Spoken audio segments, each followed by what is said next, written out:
A college student in Florida is sharing his experience with measles in hopes of keeping others healthy.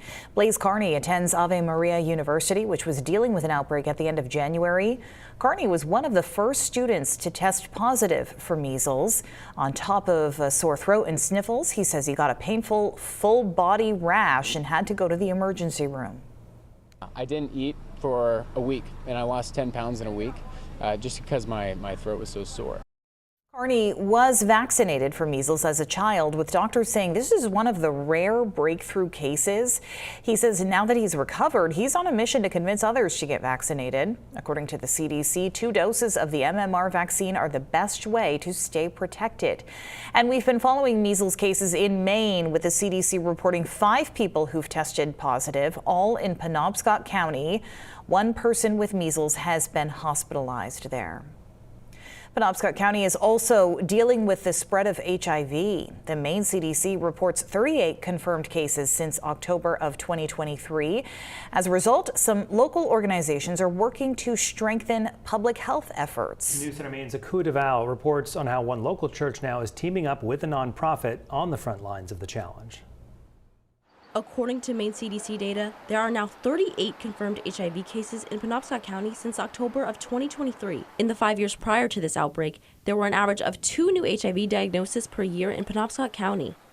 The church recognized it as an opportunity to help at a time of crisis in the community, but it's also something we wanted to do with a degree of care and responsibility. Local organizations like the Unitarian Universalist Society of Bangor are working to address the outbreak. The church teaming up with Needlepoint Sanctuary to start a 6-month pilot program, providing clean syringe access and safe disposal.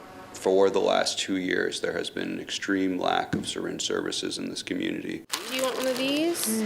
The church and nonprofit have been collaborating for 2 years on harm reduction efforts like testing, naloxone, and peer support, serving more than 100 people each week.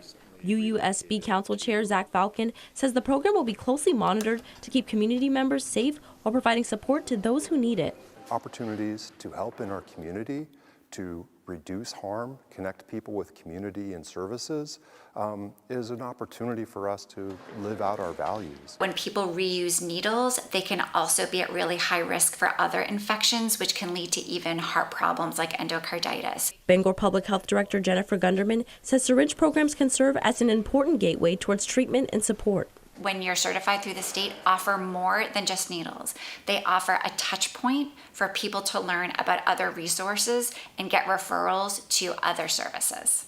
The pilot program will be assessed in 6 months to evaluate its success. Do you need any other supplies? Hoping to reduce stigma and the spread of HIV. There's a lot of barriers that individuals might have to overcome to access services like this, but I think what I would want people to know is that they are welcome here. In Bangor, Aku DeVal, News Center Maine.